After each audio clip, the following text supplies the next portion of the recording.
Forest Youth Athletic Association, and Meineke Car Care.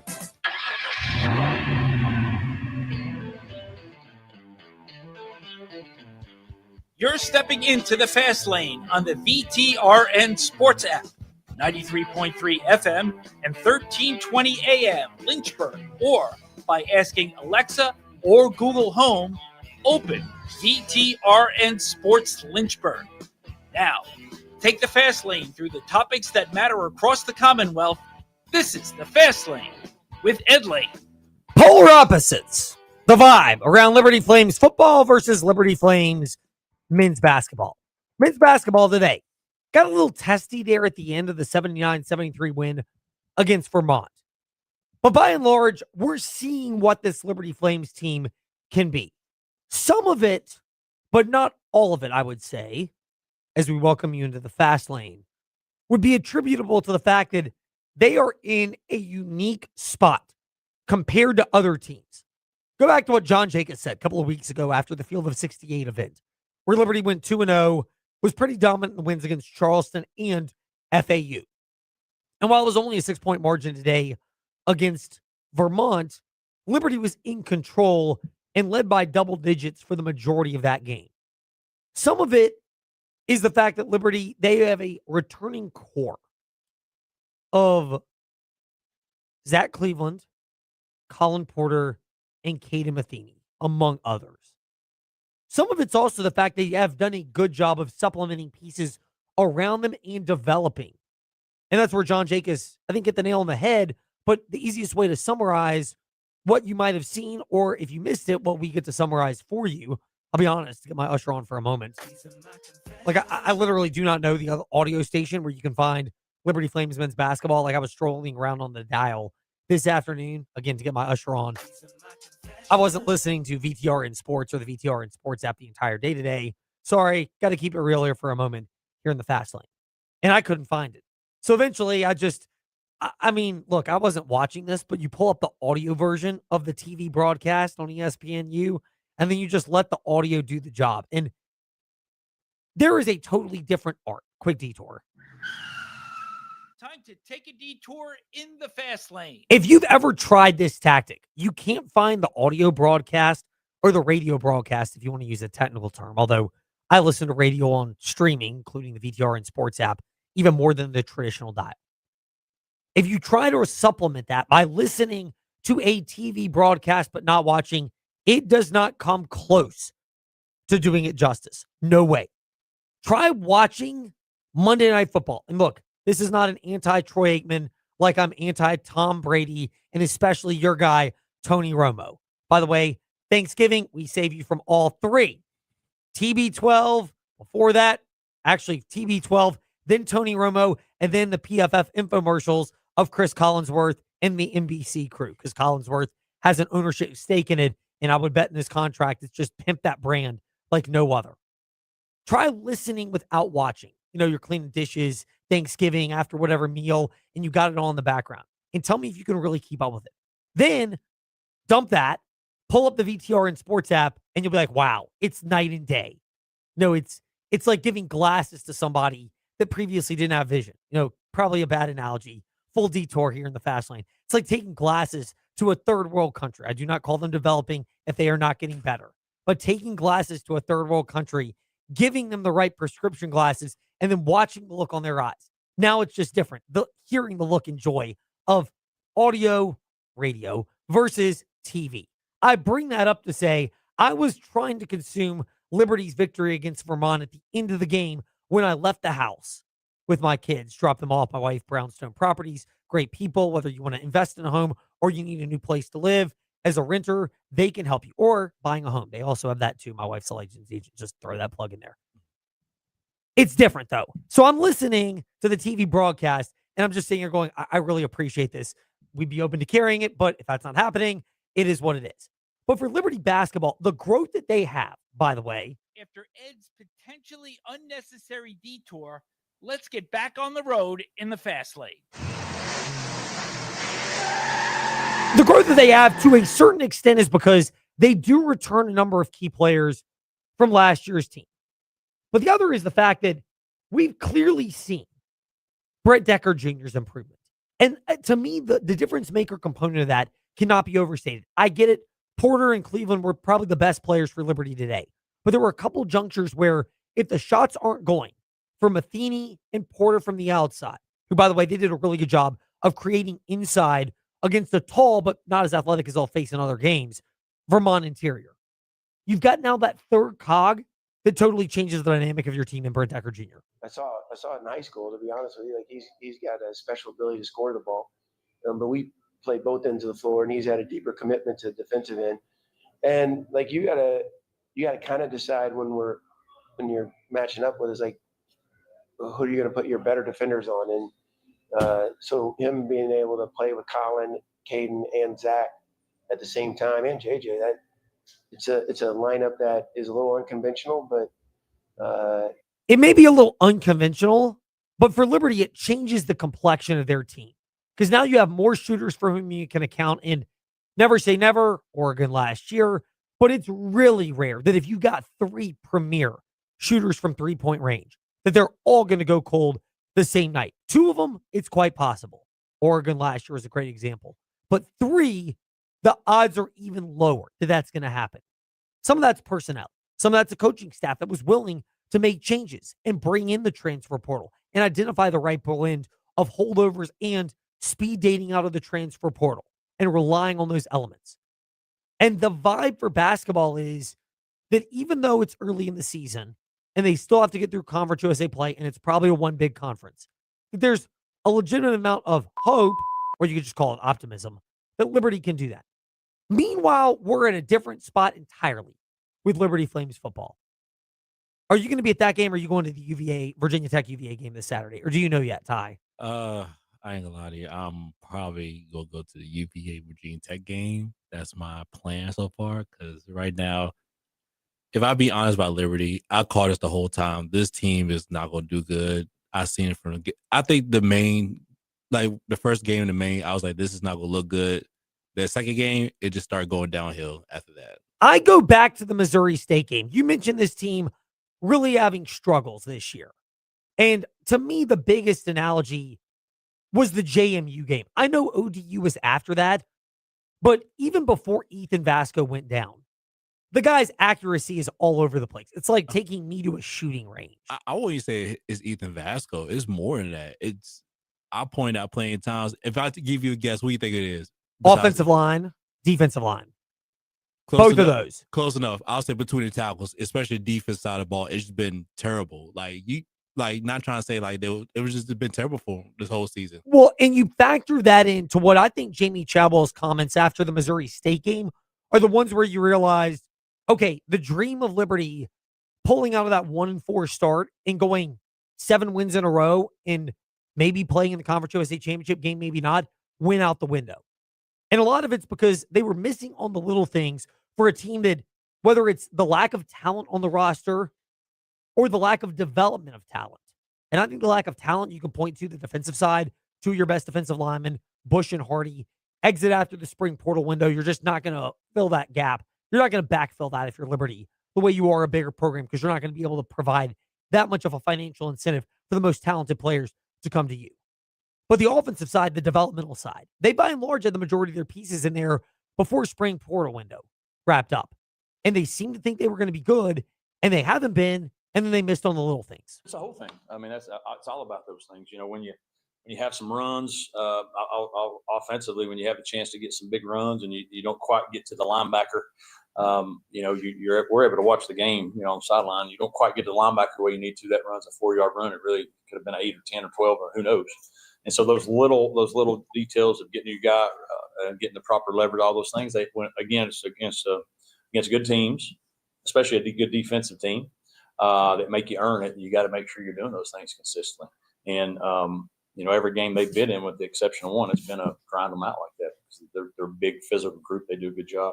And so it's all about those things. Jamie Chadwell, that was after the Missouri State game. They're big. They're physical. They grind you out. Does that seem to indicate anything you've seen out of Liberty this year, Ty? As a former offensive and defensive lineman, stand out in the Seminole District for Heritage, and then after that at Virginia Union. By the way, condolences on the loss in the HBCU Classic last week. I will tell you after the break on that game. But it was it's just been bad. I mean, I think the Missouri State game, that should have been like, okay, that really took the heart out of them. Like, yeah, this is not going to be a good rest of the season right there. The way how the Missouri State game ended, that was like a heartbreak for them. It's not only that, but at some point, some of this does fall on the coaching staff. Yeah. And I'm not going to say all of it. Some of it's personnel, some of it's staff. I think we are at the point now, because they're not going to a bowl game. They could beat Kennesaw State this weekend. They're 5-7. They're not. It's 4-8. Either way, it's a disappointing season for Jamie Chadwell. This is the most disappointing season he's had maybe ever, because his other 2 seasons where he won 3 games, 3-7, was at Delta State. It was only 1 year. And he had a good track record before that with good winning seasons, a couple of stops Coastal before that. Carolina. No, that was before Coastal Carolina. Yeah. And then his first year at Coastal was 3-7, but after that, every year was like 9, 10, 11 win seasons. Yeah. So you could see there was the trajectory. This is the first year where, like, as bad as last year was, this is a different level. Yeah. Because the talent doesn't look like it's been replenished, doesn't look like it's been developed. And I'm not saying fire Jamie Chadwell. I am not in that boat. Nah, I mean, you can't say that. Now, if this repeats itself next year, I don't think he's back after that. Like, I think at some point, Liberty being one of the 5 best resource programs by all accounts in the group of 5. And I'm taking the service academies and government money out of it because they also have academic standards and transfer restrictions to where Army, Navy, and Air Force, as good as they may be on some years, don't fit this description. But the 5 biggest resource programs by most accounts are Boise State out of the Mountain West, UNLV, I guess you could put them in that category now because they got casino money out there. But the other 3 are Tulane, South Florida, and Memphis. Liberty's in that top echelon with those programs of G5 money. And yet, look at all those others. Every one of them have had pretty good seasons. Navy, I don't think they're going to make the playoff, but they're an 8-9 win team fairly regularly. South Florida was in that conversation for a while this year. Tulane could be there. Boise State last year made the college football What about playoff. JMU? JMU, but they're not well resourced. Okay. Bob Chesney, $800,000 a year. He'll probably make more somewhere else next year, but that's the knock on Liberty. And if anything, I think JMU is a great point to bring up, Ty. JMU beat the heck out of Liberty when they played this year. They physically manhandled them on both sides of the ball. And JMU's much less resourced. And yet they did a better job with player development and player acquisition. That should not be the case if you're Liberty. Again, this is not fire Jamie Chadwell, but the whole loyal to the staff, loyal to your players, run it back. Dude, there's no way you can possibly do that. I'm not saying you have to go make wholesale changes and totally gut everything, but something has to change, right? I mean, if you're a Liberty Flames fan, there's no way you can repeat this again and be okay with it. And if you do, what confidence are you going to have? I mean, we could literally have a buy one, get 4 free sale on tickets at InsaneRadioDeals.com. We don't have it. We could. Hypotheticals. And that would not move tickets for Liberty football next season. Like, you're going to have more. And this is an era where you have to sell fans on hope and optimism. Excuse me, sell fans on hope and optimism. And you got to think about it too as well. I didn't mean to interrupt you. Go ahead. Everybody got better in Conference USA. It's including you, including and what Missouri State, that nobody never seen this coming. A team like they just came from the FCS to the FBS. I'm like, okay, this team is actually pretty good to be for the first year at the FBS level. Correct. I mean, Missouri State looked good.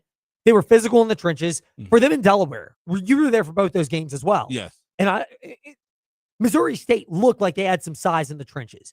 This is not, I don't think they were as big as JMU was up front or as big as ODU was, but they clearly look better than Delaware. No, they was way bigger than both teams, for sure. Missouri State was way bigger than JMU and ODU. So you think they were? Yes. Okay. Definitely. I'll trust you. I thought there wasn't as big of a difference, but you played offensive and defensive line. You know even more of what I look. I'll say defensive-wise, yes, they was way bigger. Yeah. And then regardless, Liberty, I think those games all expose where Liberty is.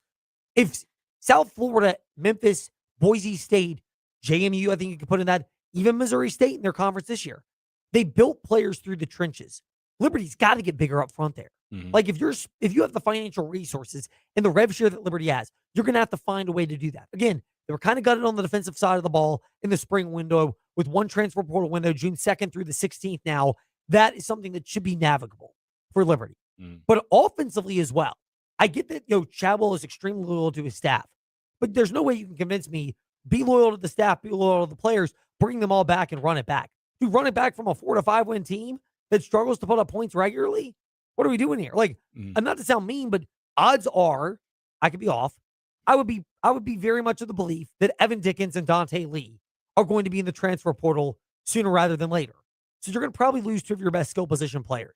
If you're a Liberty team that's 8-3 and you have a bunch of 8-4 and a bunch of returning players, and therefore you're like, hey, stick it out one more year, we could get to we could contend for a playoff spot, and then everybody goes. I get that sales point. But Liberty right now, even though you can flip the roster quickly, seems like they're far off from it. So the vibe is totally different. And again, this is not fire Chadwell or saying specific coaches or players have to go. I'm just saying the idea of running it back with the same core and being really loyal. I sympathy for Jamie Chadwell. He's never really had to make wholesale changes. But I don't know how you can't at least say something is going to have to change off a team that underperformed this much, especially on the offensive side of the ball when that's your area of expertise.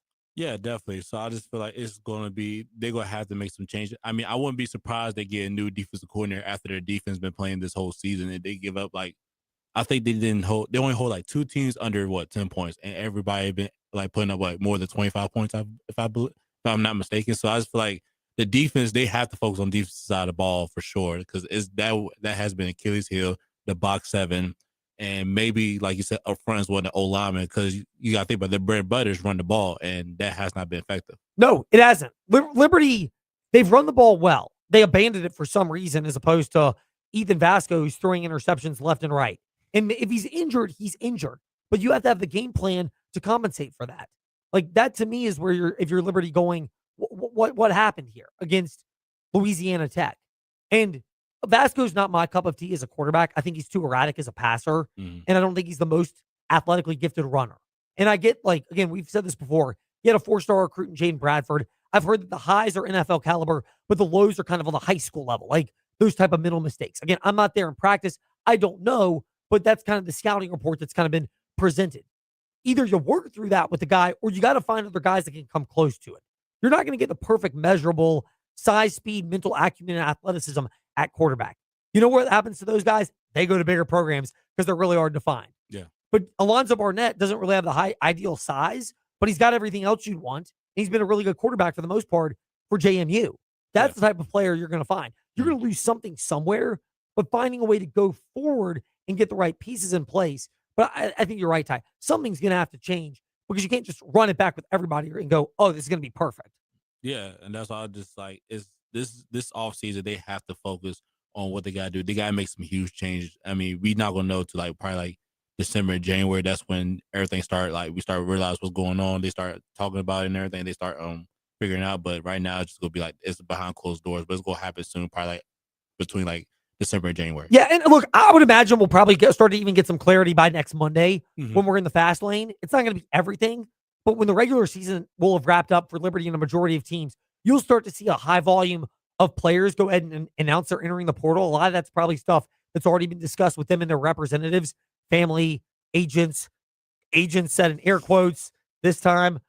But that, and you may well start to see some news of staff changes at Liberty as well, because there will be some, I know, certainly in the valuation standpoint for Liberty, whether it's coaches, staff, player evaluation somewhere. But the idea of running it back is not something you can get away with if you're Liberty, with the amount you have invested in the expectations that are there. More on this tomorrow. John Manson from AseaRed.com with us in the fast lane, the comparisons of the two. We'll try to get to other topics in the Fast Five at 5-ish, but that would come after covering the Commonwealth, which begins when we return with Shane Metlin of DNROnline.com. Did the actual victory get superseded by a moral defeat for JMU, losing their college football playoff chances because of a close win against Washington State? We'll cover that, plus a big basketball victory against Virginia Tech for the JMU Lady Dukes. That when we return. This is the Fast Lane on the VTRN Sports app and ask that smart speaker open VTRN Sports. We're joined by Randy Trost with Trost Law. Randy, unfortunately, you guys seem to be seeing a lot of people that are driving without insurance and then impacting other motorists. What have you guys noticed, and what do people need to know to protect themselves? We are seeing clients come into our office being injured by motorists without insurance. And the most important thing that a person can do to protect themselves against these uninsured motorists or underinsured motorists is to make sure their own uninsured, underinsured coverage matches their liability coverage for their insurance policy on their car. and make sure they have more than the minimum liability coverage limits and uninsured, underinsured motorist liability coverage limits. Randy Trost with Trost Law discussing how you can protect yourself from uninsured or underinsured motorists. When people are considering their policies, do you have any do's or don'ts to make sure they have a strong policy? I recommend getting a minimum of $100,000 single event liability insurance policy and making sure that your uninsured, underinsured liability limits are matching that $100,000 liability policy. Randy, thank you for sharing that info with us today. You're very welcome. Thank you for having me. For more about how Trost Law can help you if you've been hurt, trostlaw.com, 434-777-HURT. Mark Dalton here with Terry Subaru. Love to drive? Then you'll love the all-new 2025 Subaru Wilderness family.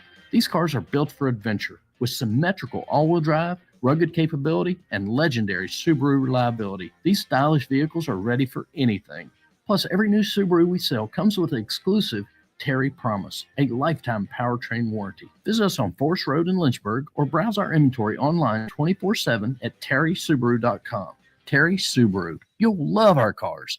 This holiday season, take a step back in time to the heart of the 1940s. Join us at Cedar Oaks Farm in Bedford, Virginia for The Christmas List, a World War II era radio play recorded live to benefit the National Center for Healthy Veterans. Experience the story of the Bedford boys and their last Christmas before shipping out to serve their country. A moving night of laughter, love, and the true spirit of Christmas, featuring live music, classic sound effects, and a full cast performing just like the golden days of radio. Jing-jing-a-ling, jing-a-ling, jing-a-ling, the night is made for sweet romancing. Ah, ho, through the snow we go. Performances are December 12th and 13th at 7 p.m. and December 14th at 2 p.m. Tickets are on sale now at cedaroaksfarm.com, with proceeds benefiting the National Center for Healthy Veterans. Come share a nostalgic Christmas at Cedar Oaks Farm, where memories, music, and history come alive.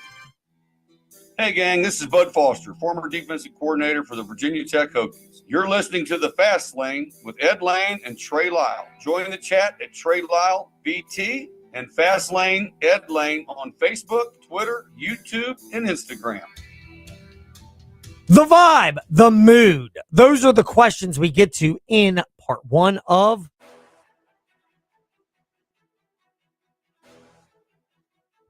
It's time for your teams and topics. Covering the Commonwealth, a look at teams and topics from around the Commonwealth. Let's start with the JMU Duke. It was a tussle the entire way. JMU prevailed 24-20 against Wazoo, but did they play their way further back in the college football playoff discussion? To answer that question for us now, we welcome in Shane Metlin of DNRonline.com and at Shane_DNR Sports on Twitter. Shane, good to be speaking with you.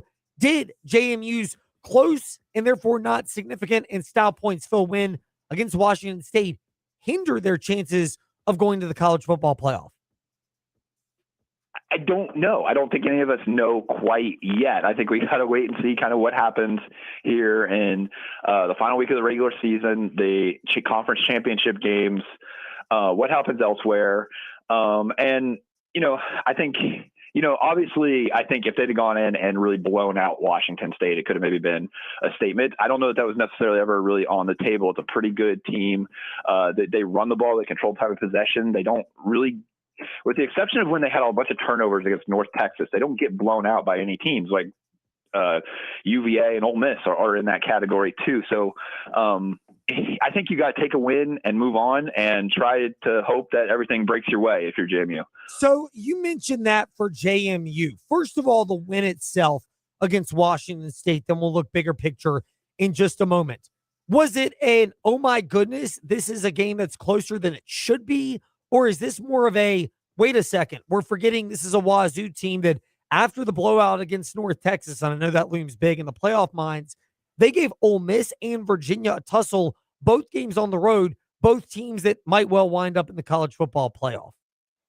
Yeah, I mean, I was a little surprised that the line was as heavy towards JMU as it was. They were a, 2 or more touchdown favorite in that one. but it did seem like it was a game that should be close for both teams. I mean, the travel has got away on Wazoo a little bit, and maybe that was a difference in the fourth quarter too. But like I said, they just play teams close. They grind it out. Jimmy Rogers, their coach now, played that style at South Dakota State, and so Bob Chesney had seen that at the FCS level. I think it was just exactly the kind of game he was expecting it to be. So you mentioned what Bob Chesney expected from JMU. How much of that is him? How much of that is Alonzo Barnett? How much of it is a combination of them? Where, in spite of the fact that this was a game that was tighter than the point spread suggested it would be, it never seemed like JMU panicked at all during this contest. Yeah, I don't think you've seen a lot of panic from JMU going back to maybe early in the season when they were playing two quarterbacks and they just didn't seem to have any rhythm on offense. But yeah, recently, I think there's so much confidence in the defense. There's so much confidence in the way they've adjusted in the second half that I don't think you see a lot of panic, even if they're not blowing a team out at halftime. And it was the first time they trailed in the fourth quarter since that loss at Louisville. But yeah, and then there never seemed to be a lot of panic. They got the ball back. They had it midway through the fourth quarter, and they just seemed to know they were going to go down and score. DNRonline.com, Shane_DNR Sports, for Shane Metlin, who's with us here in the Fast Lane. Shane, as far as JMU's next steps, first of all, they need to win their last two games this coming weekend on the road against Coastal and then in the Sun Belt Conference Championship game next weekend. Where else do the Dukes turn as far as if you're giving a rooting guide for JMU fans? What are you encouraging them to root for beyond going 1-0 2 weeks in a row, to steal the coaching cliche? Well, it could still get a little bit wild in the American. It's more than likely going to be Tulane and North Texas in there. But if either one of those teams gets upset, you might open a door for a team like Navy to get into the conference championship game. And if they would happen to win, I think that shakes things up a little bit. I don't know where Navy would be ranked relative to JMU. With a win in a conference championship game, they may jump them. I don't know, but I think you almost kind of have to hope for that if you're JMU. Or, let's see what happens over the mountain this weekend. If the old bugaboo of Virginia Tech gets to Virginia Cavaliers, we could see an ACC championship game with no ranked teams. And, if a team like Duke or someone wins the ACC, are they getting in over JMU and Tulane or whoever it happens to be over the American? So I think, as much as they were rooting against the Hokies in women's basketball the other day, JMU fans are probably pulling for them this Saturday on the football field. Well, you referenced the women's basketball matchup yesterday that you covered for DNRonline.com and tweeted at Shane_DNR Sports. Of JMU basketball, boys, not boys and girls, these are grown-ups here, men's and women's basketball. Ty's laughing at my Freudian slip there, Shane. You probably should too. Which has had the most season? And is that the most impressive win for JMU basketball, the Lady Dukes upsetting the Lady Hokies? Yeah, so far. Yeah, definitely. I think they probably expected to have a little bit better performance against teams like Villanova and George Mason here early in the season. But they've played a really tough schedule in the midst of a really tough schedule because they go down and play Boston College and Wisconsin in their Thanksgiving tournament here in a few days. So 5 straight high major opponents for JMU women's basketball. They didn't get off to a good start of that with, a blowout at Texas, but Texas is beating teams by about 60 points a game. And so, lose by 40 to Texas, that's about what to be expected. To rebound from that and get it against Virginia Tech, I think should be pretty competitive in the ACC. That's a good sign for where they're going on the women's side. Yes, it is. It's a positive sign indeed. The insight is always positively good at DNRonline.com. From Shane Metlin, who's with us in the Fast Lane. Shane, thank you for sharing some of that with us today here in the Fast Lane. No problem. Now to UVA. With JerryRatcliffe.com founder and contributor Jerry Hootie Ratcliffe. Hootie, we'll start with the team that was in action over the weekend. I guess, first of all, were you able to make it up to the glorious Greenbrier and take in that 2-game, 3-day event at the Greenbrier Classic? Yeah, I was over there, Ed. It's always a glorious place to go, but basketball was it was interesting. I'd never covered a game in a ballroom before. That was a new experience for me. What is it like covering a game there? I mean, it cracks me up because it feels like watching it from those spots and having been in the ballrooms at the Greenbrier before and at the Homestead and some trips up there back in the day. It doesn't seem like they necessarily be the type of environment where if you launch a half court heave, it might well just hit the roof. Well, yeah, that probably would have happened. I didn't see any passes like that, but they likely would have hit something. It was obviously close quarters. It was kind of like a high school setting. Fans were really close to the court and jammed in there, and pretty intense. It was probably a 75% Virginia crowd for those two games. So it was pretty boisterous in that respect, but not probably the ideal circumstances for a college basketball game, but you have to make the most of it. Now, from the action itself, is this a back to reality moment, the loss to Butler 80-73 on Sunday, coupled with a narrow victory against Northwestern, or is this maybe the proper expectations that fans should have had entering this season, which is there are going to be some ups, maybe even some ups against good teams, but there may be some downs and inconsistencies, especially early in the year? I think the latter, Ed, because this was a step up in competition. I think Butler has the makings of an NCAA tournament team. I thought they were pretty good. They had some really good quick guards. They had the most athletic forward that Virginia has faced in Michael Jai, I think is how they pronounce his last name. And then Finley Bizjack, who scored 25 points, was a quality guard. I think that was Virginia and Butler. I think if they played 10 times, it would probably be about a 50-50 split. They're both, I think, pretty good teams, but I think it was a learning experience for Virginia. It's what Ryan Odom hoped to get out of this, going to the tournament, playing two better teams, two good teams. And, some of Virginia's warts were exposed. I think they learned that Grunlow has a ways to go. He has trouble defending against a quicker, smaller forward who can drive passing. I think they learned a little bit about trying to stay out of foul trouble, although that would have been hard to do in this game because the whistles were blowing constantly. But I think they also discovered, that Chance Mallory they're a different team when he's playing in control. He's more aggressive and quicker than Dallin Hall. But they won't start him. They like him off the bench because he adds explosive energy. I think, they got Devin Tillis back after his early season knee surgery. He's going to be an attribute going forward. And he's like a bull in the china shop down in the post because he just uses his body to back people down for a couple of nice moves he made toward the basket. So I think it was a learning experience. Nothing that's going to hurt them in terms of going forward. Should help them get better as we get closer to ACC action. Yes, it should. Meanwhile, we're always better with the insight from Jerry Ratcliffe as he shares it here in the Fast Lane.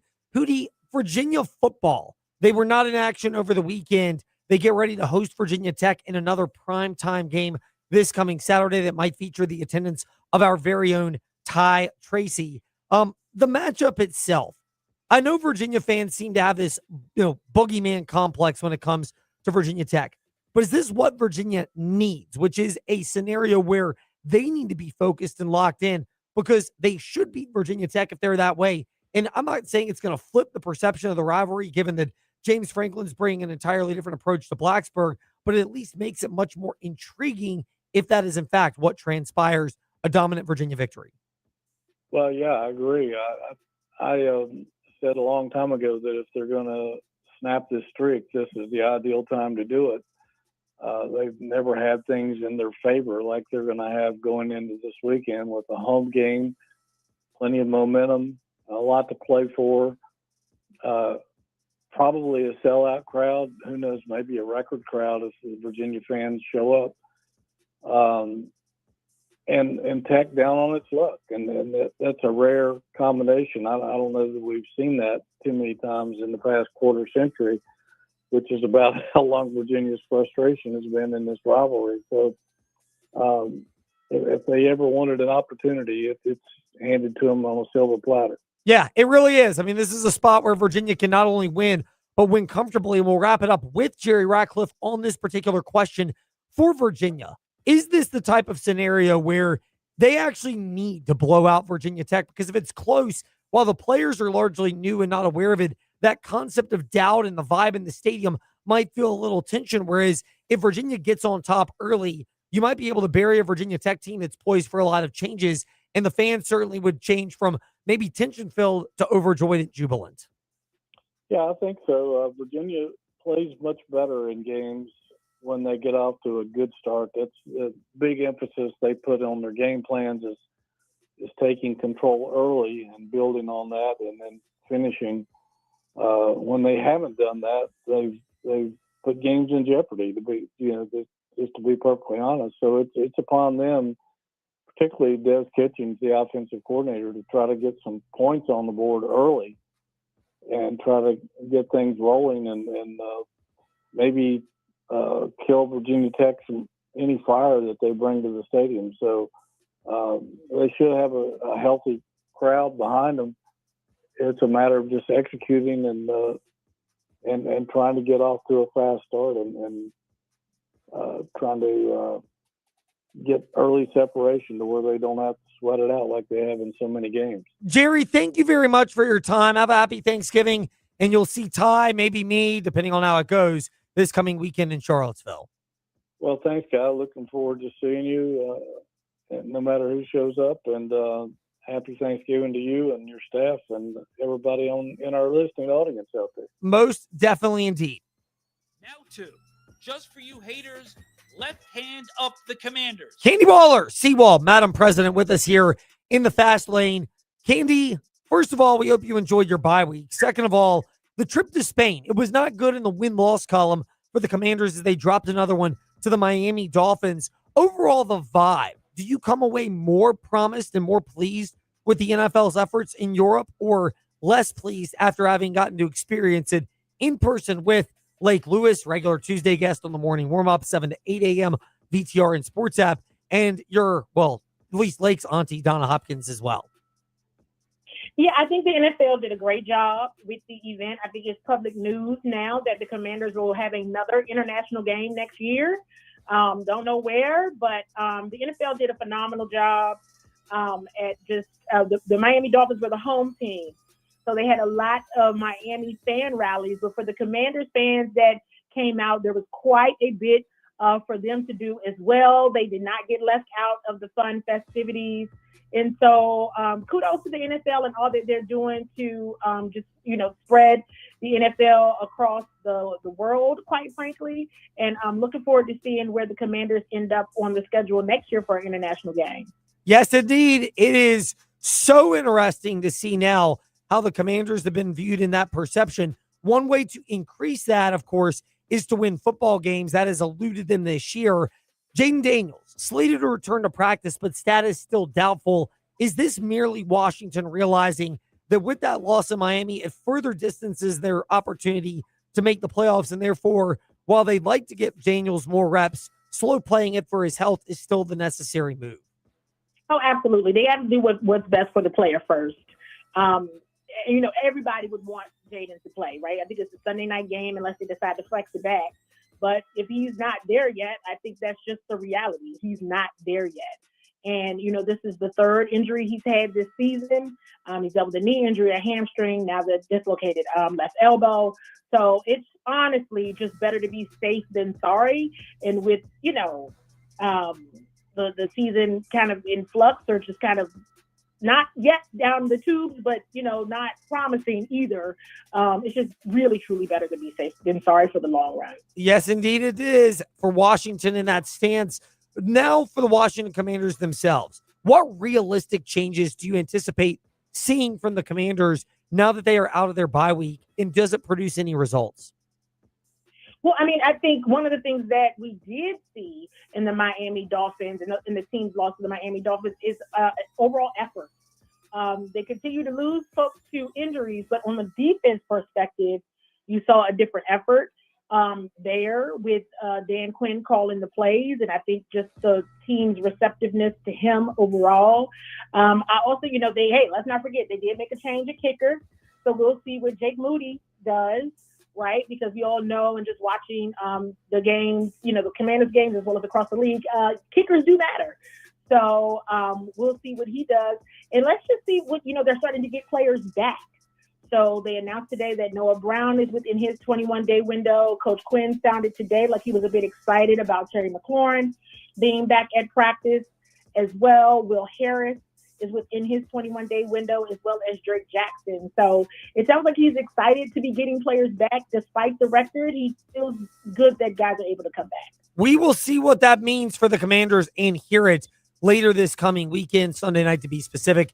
Candy, thank you for your time in the Fast Lane. We always love catching up with you. Have a wonderful Thanksgiving, and especially enjoy the fact that you don't have to be working a game that day. Absolutely. You all as well. And thank you so much for having me. I'll be talking to you guys again soon. Seawall, Madam President of Bowie TV Sports, to wrap up part one of Covering the Commonwealth. When we return, part two with David Cunningham of TechSideline.com. Women's basketball loses. Virginia Tech football loses on the field, but not everywhere else. That when we return. It's the final countdown to savings during the Red Tag year-end sales event at the Used Car Superstore on the Sheeler Motor Mile. Holiday savings have started, and this is your last chance to save. Shop local and save more with straightforward pricing, plus exceptional service and selection. Stop the search. Head to the Motor Mile for over 900 pre-owned vehicles to choose from, and a huge selection of new car brands in Southwest Virginia. Honda, Hyundai, Toyota, Subaru, Kia, Chevrolet, Mitsubishi, Chrysler, Dodge, Jeep, and Ram. 11 new car brands, 900 used vehicles, all in one location. The Sheeler Motor Mile gives you choices more than any other dealer in the area. Sheeler owns the finance company. We make it easy to buy with in-house financing. Volume selling means volume pricing, and we've got the volume. 11 new car brands, over 900 used vehicles, all in one location. Our biggest sale of the year is here. The Red Tag year-end sales event at the Used Car Superstore on the Sheeler Motor Mile. I-81 exit 118C in Christiansburg. Call 866-SHEELER1. Always open at Sheeler.com. But hurry, this sale ends when the new year begins. Going once, going twice, gone. This is the last year you can have Terrell E. Mosley install a new qualifying heat pump and get a $2,000 federal tax credit. If your current system is over 10 years old, you should seriously consider updating your system and take advantage of this tax credit. Not to mention, a new, more energy-efficient system will also save you on your electric bill. Call Terrell E. Mosley. It's a free service for them to come and discuss the options available to you. Don't miss out. Call Terrell E. Mosley or visit them at terrellemosley.com. It's a Black Friday special for Jefferson Forest Cavaliers football presented by TrostLaw.com. After the long bus ride to Winchester to defeat John Hanley, JF makes a shorter trip to GW Danville with a region championship on the line. Your Central VA Flooring kickoff show starts at 6:30 on the Virginia's Talk Station app, 100.9 FM Lynchburg, 95.5 FM Bedford, and Open Virginia Talk Radio Network on your smart speaker. JF Football is also presented by Apple Auto Glass, Clyde Smith Plumbing, Impact Church, Magic City Chrysler Dodge, Jeep Ram Bedford, and the Concrete Wizard.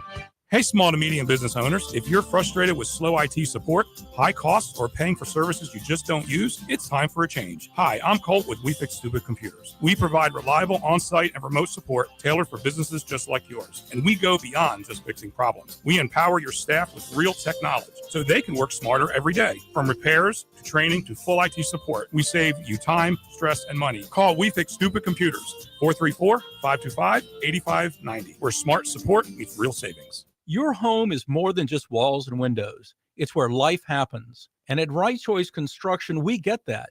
We're not just builders. We're fathers, mothers, neighbors, just like you. And every nail and every beam reflects our commitment to creating a place you're proud to live in. With Right Choice Construction, you're choosing a team that's been perfecting the art of building for years. So build with us. Build with experience. Build with quality. Build with Right Choice.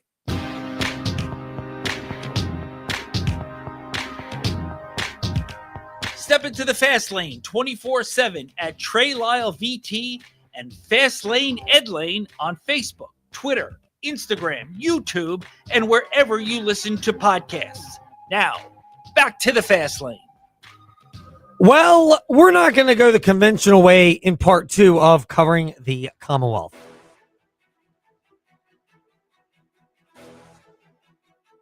It's time for your teams and topics. Covering the Commonwealth, a look at teams and topics from around the Commonwealth.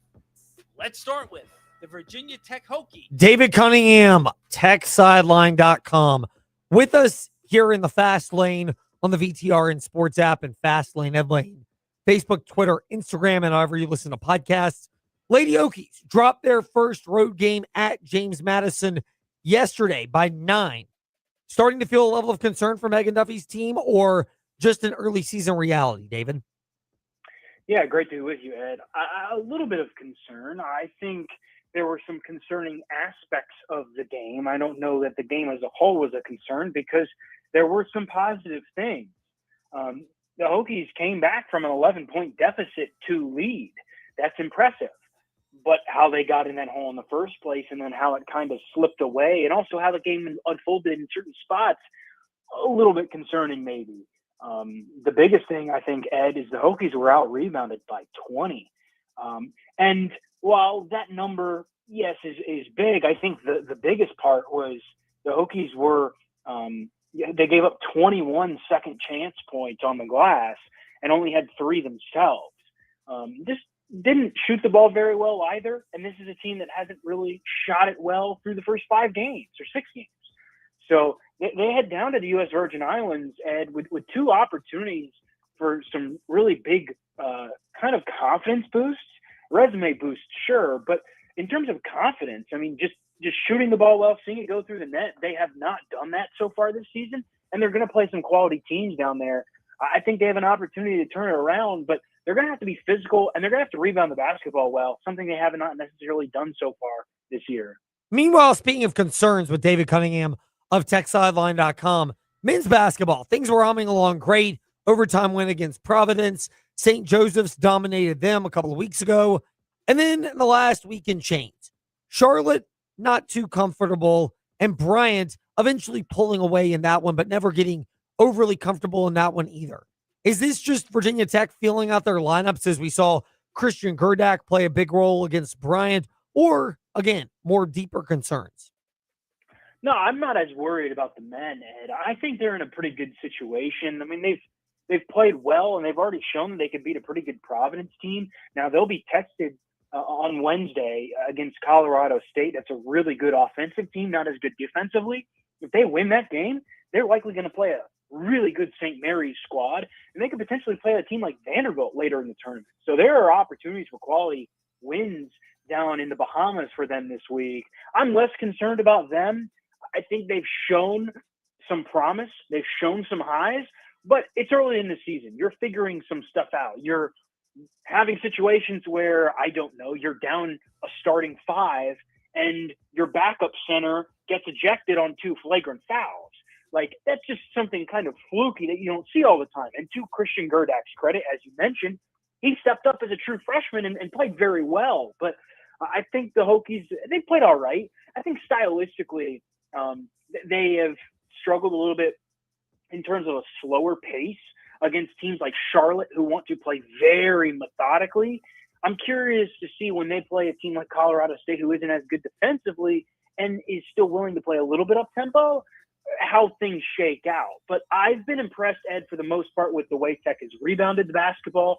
I think they continue to do that well, and turning the ball over. They have limited those. They have been one of the best in the country so far this year, which is, as you know very well, the complete opposite of last year's team. They are taking care of the ball so well. It's been very impressive, and that's a big difference from last year's team that gave the ball away all the time.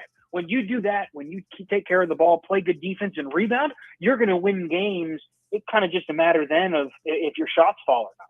The real D. Cunna, Twitter, Instagram, TechSideline.com. how you keep up with David Cunningham. We're at Fastlane, Ed Lane, Facebook, Twitter, Instagram, YouTube, and however you listen to podcasts. Virginia Tech loses to Miami 34-17 in a game where never really felt like they could keep up with Miami, even though they kept it close. What did we learn about that game that could translate into what James Franklin is going to do, other than more confirmation that the majority of the roster probably needs to be revamped? Well, I'll tell you about one or two pieces that don't need to be revamped. Look at the running back room, Ed. I mean, if you're James Franklin, you come in here and go, man, we got some good running backs in store. And it sounds like the Hokies have a chance to potentially get another pretty big time recruit in the boat as far as a running back goes over the next couple of weeks. He was visiting over the weekend, but I mean, Jeffrey Overton, he raced away for a 38-yard touchdown, and that's the first time we've really seen him break away. But he's only played in 3 games, and he's had quite the impact. He averaged 9.9 yards per carry against a Miami defense that had not allowed more than 161 yards this year. The Hokies rushed for 195, I think. At the same time, Marcellus Hawkins averaged 9 point yards per carry. Virginia Tech has really good running backs, and I think that's a credit to Elijah Brooks, the running backs coach, who I kind of expect to be retained by James Franklin, especially considering he is a former DeMatha head coach, has great recruiting ties, and is a great recruiter. But I look at that running back room and go, they've got some dudes. They can do something with the running backs from here on out, going into next season, where they've got a running back room of Hawkins and Jeffrey Overton coming off of a full offseason after coming off of last year's injury. I think that is a group I look at and go, they've got some promise there. I think you mentioned it. A lot of the other positions, it's like, they've probably got to revamp a lot of this. But I look at the running back room and go, you need to keep all those guys in the fold. They need to be like, you better give them as much NIL as they want, because those are some dudes that can go make plays for you next year. So you mentioned that for Virginia Tech and potential additions to that. How big was this recruiting weekend for Virginia Tech in terms of players on campus and the likelihood they get a number of them to commit to James Franklin? I think a lot, Ed. I think it was really, really big. I think you can't understate it. He is a great recruiter, James Franklin. That is what he does. He is a salesman. And I think you will see it with some players that are currently committed to Penn State and others that are visiting. I think you will see it over the next week and a half until signing day next Wednesday. You will see it all play out. My guess, Ed, is be 10, 15 maybe kids, or probably 8 to 10 at least to start, of guys that will either flip or just commit to Virginia Tech after coming into town this weekend. And it wasn't just 2026 kids. There were a lot of 2027, 2028 recruits in town too. I think this is a great opportunity, despite the result, great opportunity for James Franklin to kind of get a head start of the next 2 recruiting classes, but also kind of nail down some of these guys that are kind of on the fence right now. There are some Penn State guys who don't know who their next coach is going to be. Well, there's a guy who's built some great relationships with them throughout this process already, James Franklin. And he got to come out and to the crowd, gave him a standing ovation, and great opportunity to pitch the program. And this is a leg up, I think, for the Hokies heading into signing day. I expect 5, 10, 15 maybe commitments potentially, to add to this class. They've got 8 guys right now. It's probably going to be 6 or 7. I expect one guy to maybe go somewhere else, but I think the Hokies are in pretty good shape, and you'll start to see it kind of take shape over this next week. Meanwhile, the transfer portal as well for Virginia Tech. What percentage of the roster would you say next year will be transfer portal players if you had to give your rough TechSideline.com beat reporter not Chris Coleman, David Cunningham expertise? That's a really good question, Ed. I feel like I would probably say around like 40%, and that might be lowballing it. You think about it's 120 players on the roster, about that, somewhere between 100 and 120. My guess is you're going to get about 30 or 40 kids in from the transfer portal. I think that's just the way it's going to go, because you have to go through and revamp a lot of rooms, reconstruct the offensive line room.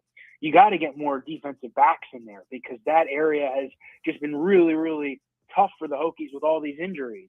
Linebacker. I look up front and I think the Hokies are okay on the defensive line, but at the same time, a lot of those guys graduate. I think they are going to have a huge task on their hands.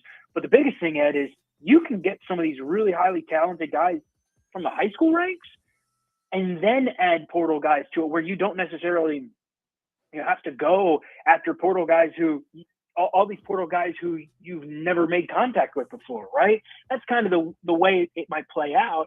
The Hokies have a lot of these high school connections, a lot of relationships with high school players and recruits, right?